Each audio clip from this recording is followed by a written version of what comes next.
Hey good people, James here. We are talking at the farm with Shirley from Urban Pepper Project. Urban Pepper Project. And boy does she have a lot of peppers. How many different varieties? We have 140 varieties this year of sweet and hot. So we're going to follow along and see what these amazing varieties look like.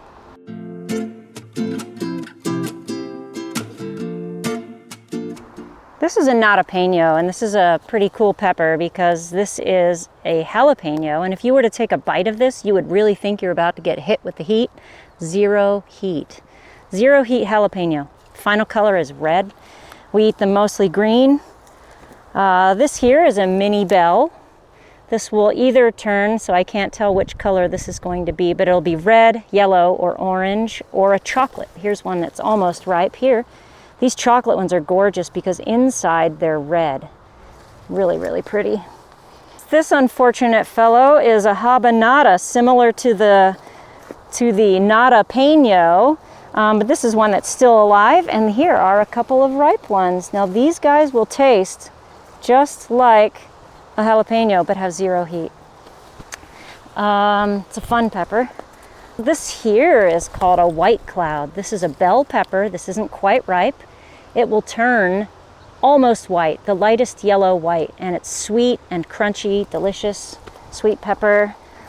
Here we are in the California Wonder Yellows. Now it's not quite ripe because I just harvested last night, but this guy's going to probably pick up color in the next week. They sit there for months until they finally start to change. We're moving into orange bells, which it's sad that I don't have one to show because we are at the end of the season. I'm trying to harvest as much as possible, but look how big these guys can get before they start to turn color. So they just sit here for months and then finally they'll start to turn color. And some of them are so big they've taken out their own branches, even though I've got them up as much as possible. Moving this way, we have more California Wonder peppers. These are red bells. They'll turn red eventually. Oh, here's an orange.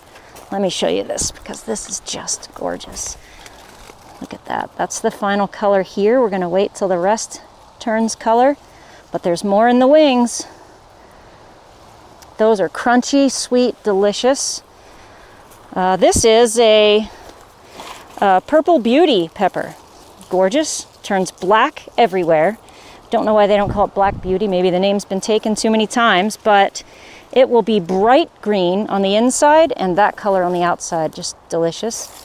Here's another orange bell right here forming. This is called Etiuda and it is from Poland. Really nice bell pepper. And then here is a very special pepper. This is from Ukraine and it's called a kaala. And it has a point on the end. Typical shape is more like this, and I just picked it, so I'll take this. But it will eventually turn bright yellow. This is the yellow version, and I also have a red variety right here. This is, oh, that's not the standard shape. This is the shape, but it will get like this big. This one's got a little sunburn, so I'm just gonna let it ripen and keep that one for myself. But this is about the typical size, and it will be bright red. Very sweet. They say one of the sweetest peppers in the world. More of those at Lesia's. I'm not sure if I called it a Lesia, but it's a Lesia.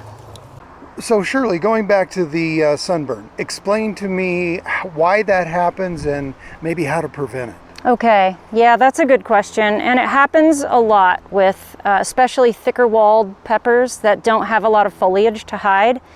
Peppers are perennials and they're also tropical fruit. They really prefer to be in less heat than we've had here this summer and a lot of summers. So the days that we're over 100 degrees, even if they're over 95, they're not pollinating, they're not advancing towards ripeness. They just kind of freeze, or they can develop this sunburn. So this is what happens when there's no foliage to protect it. One of the things that I always tell people is plant your peppers so that there's shade after around 4 in the afternoon. That's when it's the hottest. The sun is blaring down and the plant just can't cool that pepper off enough to keep it from getting that sunburn. And it's just a papery thin section. It doesn't hurt the pepper. It could invite infection or insect damage at some point, but right now you can just cut that off and eat the pepper. It's fine. But this summer was so hot that these stakes are in here because we literally built a shade structure over this for July and August. It was just too hot. I think we ended up with how many days over 100 degrees? It was over like, 30. Yeah. I know that much. It was intense. It was. Okay, well, let's look at some more peppers. Okay. Moving this way, we've got banana peppers. They get quite large. I harvested most of them. You'll know they're ready when they start to pick up a white color, less green, more white. These are the kaala. Now these peppers are from Hawaii, and it's a sweet pepper. It's a hybrid. It's also one of the sweetest peppers. It will turn red eventually, but they get this gorgeous chocolatey brown before they start to pick up the red. And then we move into Pippin's Golden Honey. This is a really cool pepper developed by Horace Pippin in the 1800s. He's descendant of an enslaved man in Philadelphia and Maryland, and it will take on this beautiful orange everywhere, and one of the sweetest peppers in the world as well. Pippin's Golden Honey.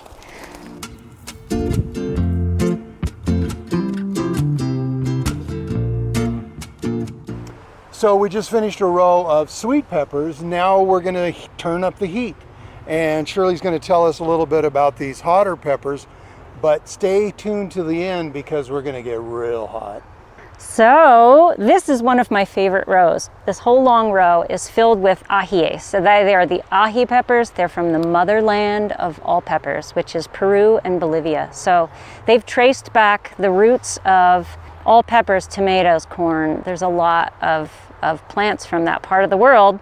And we have a friend who is actually living in the Amazon 2/3 of the year, and he collects some seeds for Al, the punk rock farmer, and me, and I'm stewarding them. So this is my fourth year or fifth year of growing these in Utah. So I will collect the seed, save it, and then plant it again the next year. And each year that it spends here, it gets more acclimated to this climate, and it grows bigger and taller. But you wouldn't guess that from the peppers we're looking at here.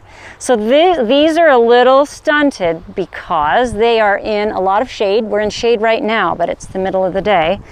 And these are one of my favorite varieties. It's called a pucunuchu. It's from the Yucatan of Mexico, I believe. And it is a little lantern-shaped orange pepper. This is a better phenotype right here. Has a little bit of rain dust, and you can see we have a lot of spider activity around here, which is great. It keeps some of the pests down. But this isn't the best soil down here. We're working on that. And this is a little bit more shade. But these are pucunuchu. And when I am collecting seed for saving, I actually put a little blossom bag over the blossom of the pepper before it germinates at all. I mean, before it's pollinated at all, so that I can protect the seed. To make sure that the pollination is pure. Yes, because they are perfect flowers. They will self-pollinate.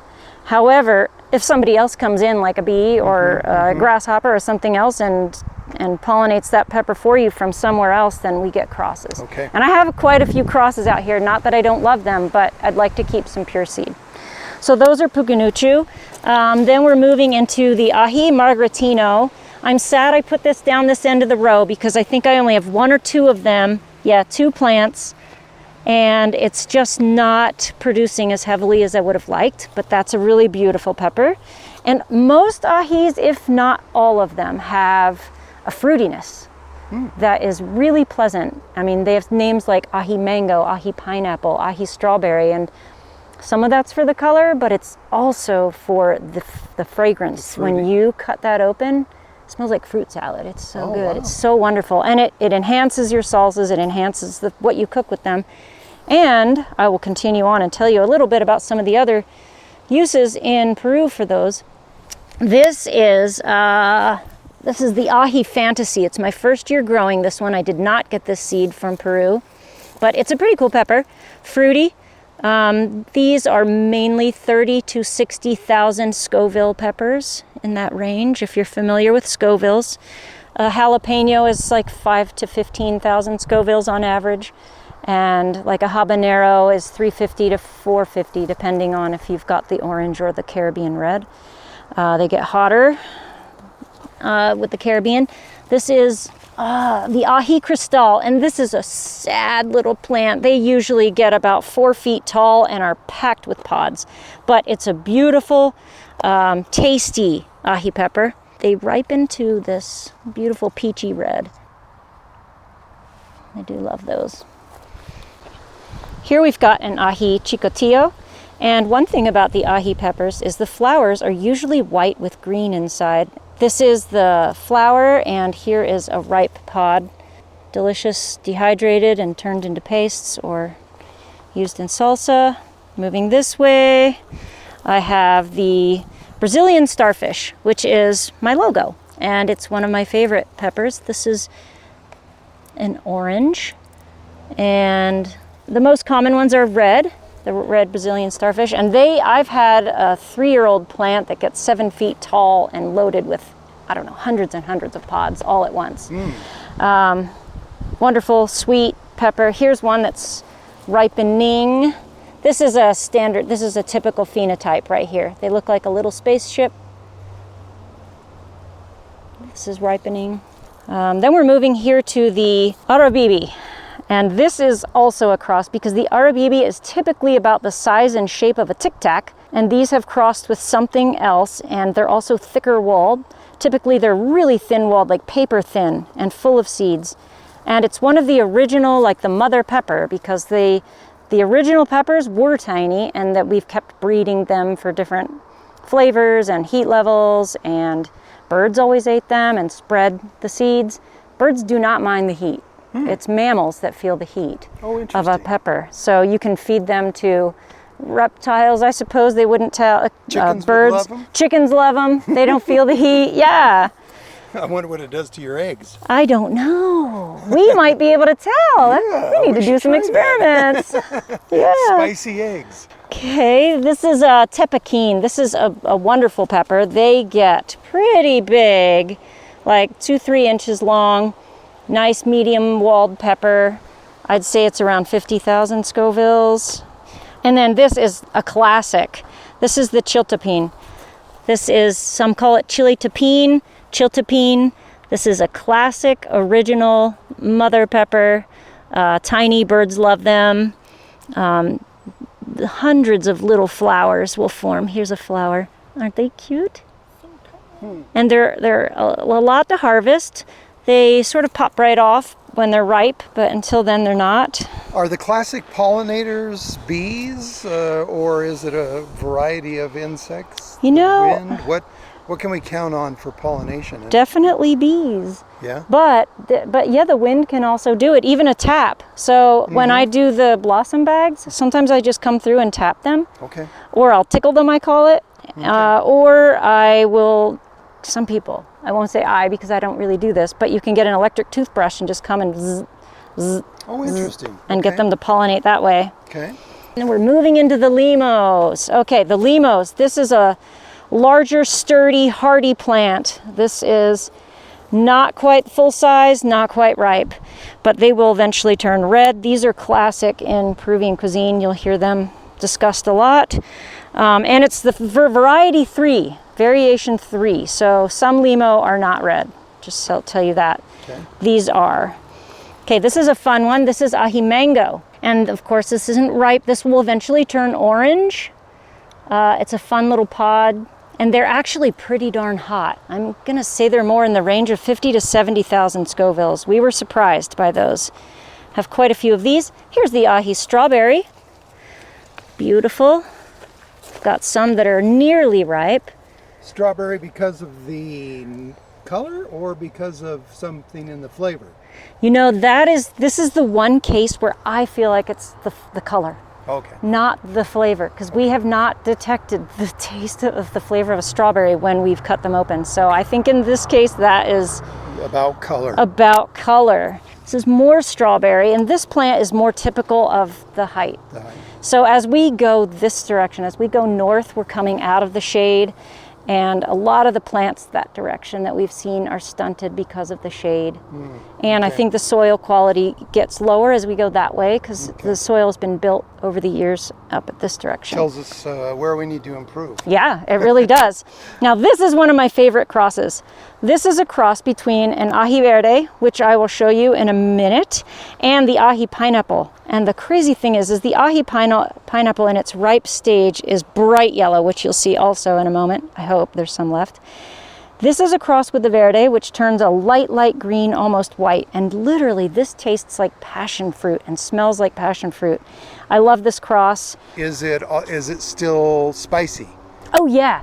So I do need to be careful of that. At the market, when I tell people they're fruity, I forget to say, and they're pretty hot. So, so one of the things that's great about the ajíes is that they are hot, burn, and then the burn leaves. Like when you have a jalapeno, it's sort of cumulative and it gets hotter and hotter and it stays with you. It's at that oily heat that doesn't really leave. These guys are thin-walled and the heat comes, blasts you, and then fades out. Oh, nice. I love that. That sounds wonderful. So this is actually the verde. So verde will go to this orangish red color.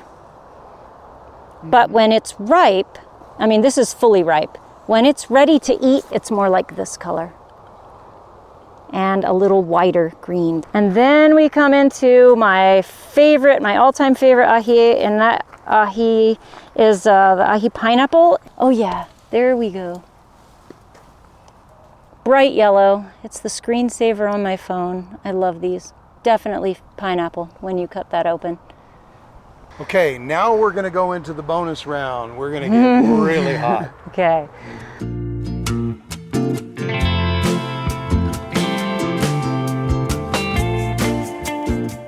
All right, like I said, some like it hot, and we're going to talk about hot peppers. We're in the high tunnel here, the greenhouse, if you will.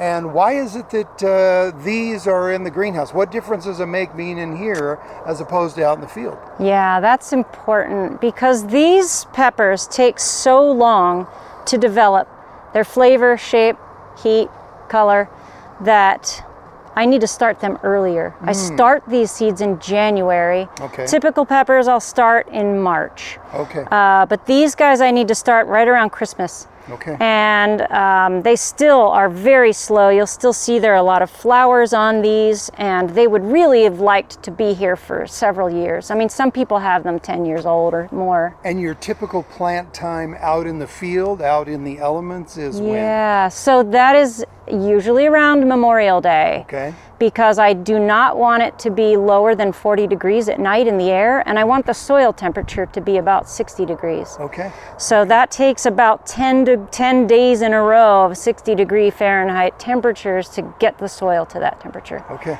So I usually wait. All right. So show us these hot varieties. Okay. So when we say super hot, that's typically over 1 million Scovilles. Oh my God. And the highest that have been measured is like 2.7 maybe, 2.7 million. And that is Pepper X. And that's the brand new one that you can go watch a documentary about. But that's not a released pepper. He's only releasing that in hot sauces and other products that he makes. Oh, wow. His name's Ed Curry, and he also developed the Carolina Reaper. Although there is some controversy. There's another person that developed it at the same time, kind of like Tesla and Edison. Oh, right. Yeah, Okay. but this one's called the Apocalypse Scorpion, and I actually get these seeds from Wasatch Community Gardens. And it's one of my favorite peppers because it is right around 2 million Scovilles, and it is, you can see the bumps on here, the texture, the beginning of a stinger, the point. These are really hot. Some of those features are tip-offs to the heat levels. Apocalypse Scorpion, I make a hot oil with this and the Reaper. Okay. I infuse olive oil with those, and it's nice because you can just use a couple of drops and you can get all the heat you want. I've got a few of those plants. I move into the red ghosts. Those are great. Ghosts are fun because they're a little bit longer, and I think about them as like a ghost in a white gauzy cloth moving through the air. They sort of look like that. Okay. Another of my favorites is the Carolina Reaper, of course. like I said, this is toward the end of the season, and we were anticipating some cold weather, so we harvested sort of hard. Okay. And I don't even know if I have any ripening pods here, but we can find a scary looking, here's a nice phenotype. And what's the finish color? Red, Okay. bright red. Oh, look. Okay. Oh, look. Sure enough. There we go. There, and you can see the stinger on there. That is going to be about 2.1 million Scovilles to 2.3 million Scovilles. So this is the previous Guinness Book hottest pepper in the world. And I've got a few varieties of those. I've got a yellow and I've got a golden, and the golden is really gorgeous. It's like a olive greenish yellow. Wow, there is one starting to color up here. This is the Golden Carolina Reaper. Look at that. Okay. Nice and hot. One of my other favorites down here is the Fatali. And Fatali is a pepper that was developed in Africa. Oh, okay. I don't know if it's northern Africa, but I assume so. And it is about 700,000 Scovilles, so it gets pretty hot. But they're also really fruity. So fruity heat. Interesting. I know, and even the Reapers are really fruity. When you're cutting them open, even though I'm wearing a mask usually, I can still smell the grape. This is the first one I've seen that has burgundy leaves. Yes, this is gorgeous. This is a cross. It's actually a stable cross. So I've bought these seeds from, I think, Matt's Peppers. And it's a little peach crossed with a T-Rex mustard. So it's a really beautiful color when it's fully ripe. This is about it right here, almost. It has the dark foliage. I love dark foliage peppers, and I've got a few more down here. This is pretty hot pepper.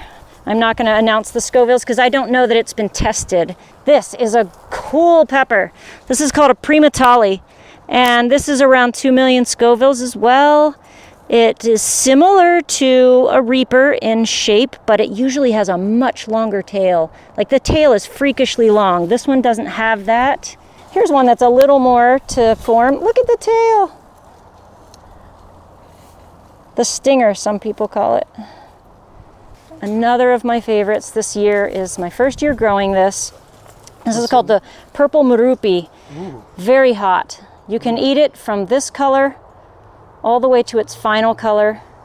This one's, maybe it's not so much the yellow. I'm actually glad. Yes, I'm so glad that we found some. There is not a yellow stage. They just go to this. This is very Halloween-y. It's like blood here. And the foliage is near black. I love these. Well, thank you so much for taking the time to show us so many. I had no idea at all. There were so many different varieties of pepper. And Shirley's a pro. She sells them at a local market, the Wheeler Farm Market, most of the growing season.